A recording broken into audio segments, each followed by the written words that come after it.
Todd Rogers, aka Mr. Activision, Toddzilla, and the king of video games, is known for holding a ridiculous number of gaming records, along with being the first pro gamer. If you watch my video, 10 speedrunners who were caught cheating, you'll know that Todd has been caught lying about getting a 5.51 and a 5.54 in Dragster, a racing game for the Atari 2600. This has been confirmed by tool-assisted speedruns, independent analysis of the game's code, and recently by Ben Heck, who took apart an Atari 2600 to find out what the fastest possible time was. All of these sources show that a 5.57 is the fastest time you can get in this game. He actually received a Guinness World Record for a time he never got. But something about this situation didn't sit right with me. It was way too silly. Who would lie about getting a record in such a tiny random game with only 300,000 sales? Really, no one knows or cares about this game at all. Turns out, this wasn't just some slip-up in Todd's career. This wasn't a kid in 1982 wanting fame and lying about a single record. This is just the tip of the iceberg. Todd has compulsively lied for decades, claiming to have achieved an untold number of records, which I can prove are fake. He got a Twin Galaxies employee, who's now in prison, to lie about witnessing scores he never had. He has been caught entering his own scores into the Twin Galaxies database without verification. He's had multiple records wiped clean after they've been proven fake, and yet somehow this guy is still taken seriously. So let's get started. Let me show you how this man is the biggest cheater in gaming history.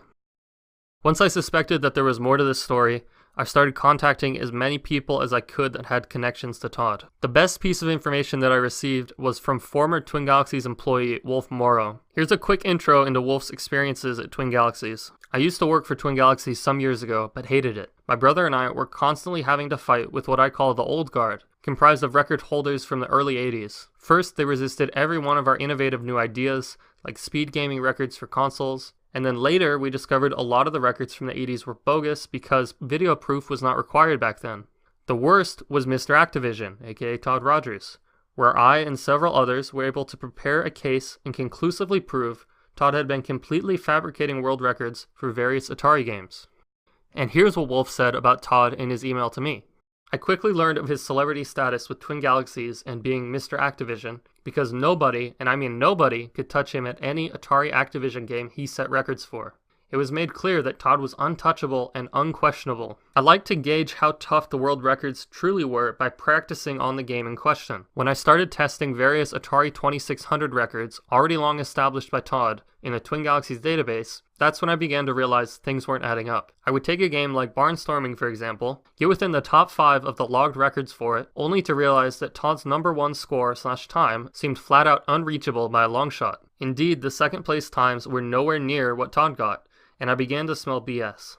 I mean, we're talking about tracks that you finish in mere seconds, yet Todd's first place time was revealing what seemed to be the impossible. Enter Ron Corcoran. Mr. Corcoran was the ref that took responsibility for logging and verifying Todd Rogers' records. I would later find out they were friends.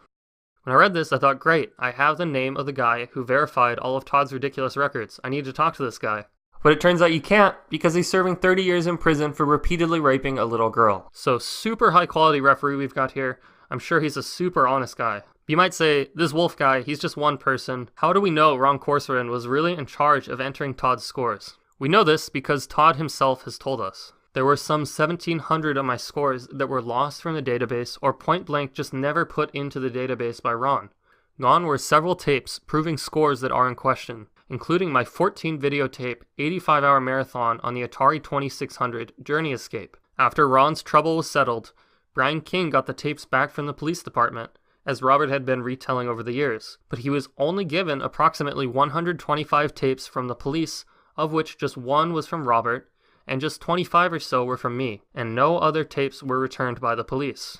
Just 25 tapes attributed to me could in no way at all begin to represent the totality of what was sent to Ron. This is the most important piece of evidence, because now we know for certain that it was Ron who was in charge of entering Todd's scores and who kept all of the evidence. It turns out after Ron got arrested, all the tapes in his home were seized by the police, understandably, but unfortunately for Todd, they just never returned the tapes that prove these 1,700 scores of his. The issue with that claim is that we can check. I called the Glendale Police Property Unit, and they informed me that every single tape that was seized from Ron's home was returned. So all the tapes that prove he got these scores very likely never existed in the first place. But you know what? That doesn't mean they didn't happen. Let's take a look at some of these records. First, Todd's amazing time of 32.04 seconds in Barnstorming, another game made for the Atari 2600, published in 1982. The objective of this game is to fly to the end, going through every barn and avoiding all obstacles. Every time you adjust your height, you lose a little bit of horizontal speed, so the smaller your turns, the faster your time. There are 4 difficulties. Todd's record was set on the easiest difficulty, Game 1. In 2002, Jeffy Ahrensmeyer made this post to the Atari Age forums in disbelief that Todd had achieved a 32.04 time. Well, thankfully, our friend Wolf saw this, and this is what happened. Todd's record, which stood for many years, was proven to be impossible once we broke down the game code and stripped the stage of any obstacles. With the stage completely blank, flying a line to the finish was slower than Todd's record. When we presented this evidence, we were attacked by fans and supporters of Todd, and eventually an excuse was cooked up that I lovingly refer to as the coffee stain excuse. Yes, after being attacked and told we were clueless about how good Todd was, one of the referees covered for him and claimed the document detailing his record had a coffee stain on the part where the record time was listed. Instead of throwing the record out and forcing Todd to do a legit one on videotape, they simply adjusted the record to be maybe possible by adding a half second to the time. And this is where his second fake time of 32.5 came from, which is also impossible. What really stood out to me, though, was that according to Wolf, a Twin Galaxies referee blatantly lied to help Todd cover his tracks. I asked Wolf about this, and what do you know? He told me the Twin Galaxies referee who lied about having a coffee-stained photo, which never existed in the first place, was Ron Corcoran. Who would have thought? But it doesn't even matter that this ref who verified Todd's records is a lying child rapist, because we can prove that Todd's 32.5 is fake on our own. What you're seeing on screen right now is the tool-assisted speedrun by Alyosha, which beats the game in 32.69 seconds in-game time. Tool-assisted speedruns are created by going through the game frame by frame and entering inputs to create a theoretical best run. So here you have the theoretical best time of 32.69, nowhere near 32.5 in a race this short. Just like he did with Dragster, Todd was caught lying about an impossible record, so he decided to lie about getting a second impossible record. Wolf eventually confronted Todd himself and sent him this message on Facebook.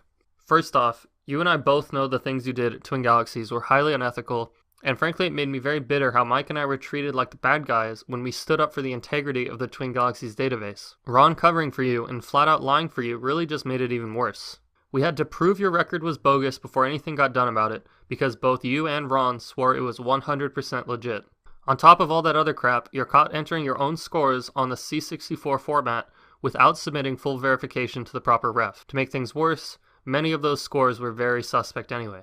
Todd was able to enter his own scores into the Twin Galaxies database because he was an employee of Twin Galaxies and a referee himself. Now here's part of Todd's response. This brings me to the heated issue of me entering my own gaming scores into the Twin Galaxies database that Wolf so talks about. This sentence is kind of hard to follow, but stick with me. I have admitted in recent times, since I no longer am employed by Twin Galaxies, on both forums and interviews, when it came to the topic of me entering my own scores into the Twin Galaxies database, that I did, but on a small scale and only one time. We were not able to discuss such matters while we worked for Twin Galaxies due to the NDAs that we signed, and if it were discussed, it would have compromised the integrity of Twin Galaxies brand itself. So there you have it, folks. Yes, I entered my own scores into the Twin Galaxies database, but it was just a few and only one time, I swear. It doesn't make it any better even if it were only one time, but this guy lies so much I don't even buy that. I bet good money this guy entered his own scores many times while he worked there. And then he says if he had told anyone he'd entered his own scores, that would have compromised the integrity of Twin Galaxies.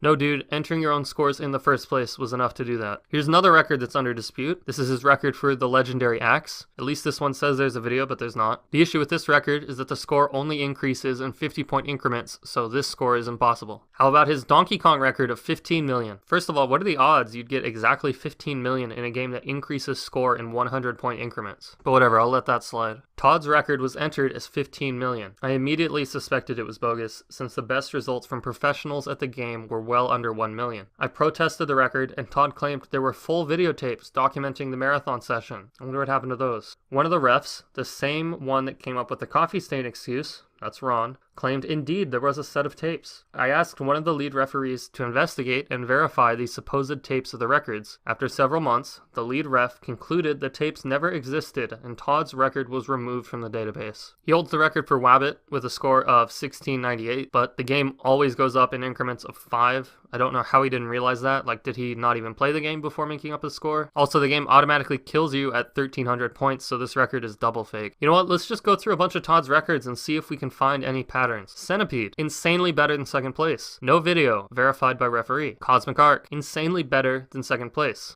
No video, verified by referee. Donkey Kong Jr., same exact scores as DK record. What are the odds of that? Insanely better than second place. No video, verified by referee. Good old Dragster, proven to be impossibly fast. No video, verified by referee. Galaga, insanely better than second place. No video, verified by referee. And it goes on and on and on. I just picked a few, but there are probably dozens of these. Todd still has a lot of defenders. Nearly every single argument I see defending this guy aren't debating the facts, but are arguments from authority. The game creator thinks it's legitimate. Twin Galaxies also recognizes the competitive gamer named Todd Rogers for his recording that time of 551. Originally, this record belonged to Activision.